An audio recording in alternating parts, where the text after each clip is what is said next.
ഇനി covering page വേണ്ടെങ്കിലോ തീർച്ചയായിട്ടും ഇൻസെർട്ടിൽ covering പേജിലേക്ക് പോവുക.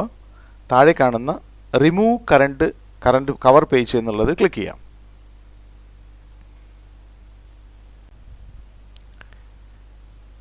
വേർഡ് ഉപയോഗിക്കുന്ന മിക്കവരും വലിയ ആർട്ടിസ്റ്റുകളൊന്നും ആവില്ല.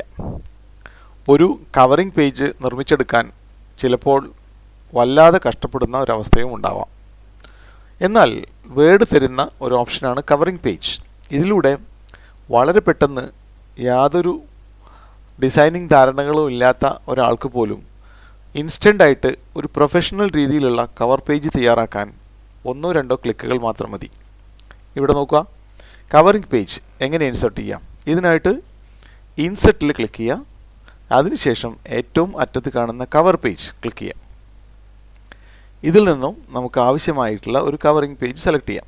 ഫോർ എക്സാമ്പിൾ ഇത് സെലക്ട് ചെയ്യാം. ഉടനെ നമുക്ക് വളരെയധികം പ്രൊഫഷണൽ ആയിട്ടുള്ള ഒരു കവറിംഗ് പേജ് നമ്മുടെ റിപ്പോർട്ടിന് ലഭിക്കുകയായി. ആകെ ചെയ്യേണ്ടത് ആവശ്യാനുസരണം ഡേറ്റ സെലക്ട് ചെയ്ത് കൊടുക്കുക.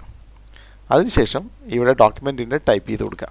നിങ്ങൾക്ക് ആവശ്യമായിട്ടുള്ള രീതിയിൽ ടൈപ്പ് ചെയ്ത് കൊടുക്കുക. ചിത്രം മാറ്റാനാണ് ഉദ്ദേശമെങ്കിൽ തീർച്ചയായിട്ടും സെലക്ട് ചെയ്തുകൊണ്ട് റൈറ്റ് ക്ലിക്ക് ചെയ്ത് കഴിഞ്ഞാൽ ചേഞ്ച് പിക്ചർ എന്ന് പറയുന്ന ഓപ്ഷൻ കാണാം. ഇതിലൂടെ ആവശ്യമായ ചിത്രം നമുക്ക് മാറ്റിക്കൊടുക്കുകയും ആവാം. നിങ്ങളുടെ കവറിംഗ് പേജ് റെഡി. എന്നാൽ തീർച്ചയായിട്ടും ഡിസൈന് താല്പര്യമായില്ല എന്നുണ്ടെങ്കിൽ ഇതിൻ്റെ എല്ലാം കളർ നമുക്ക് മാറ്റാവുന്നതാണ്. അതുപോലെ തന്നെ ഡിസൈനും മാറ്റാവുന്നതാണ്. വളരെ ഇൻസ്റ്റൻ്റായിട്ട് ഇത് ചെയ്തു തീർക്കാവുന്നതാണ്. പ്രൊഫഷണലി ഡിസൈൻ ചെയ്തിട്ടുള്ള ഒരു കവർ പേജ് നമുക്ക് ഉടനെ ലഭിക്കുകയായി.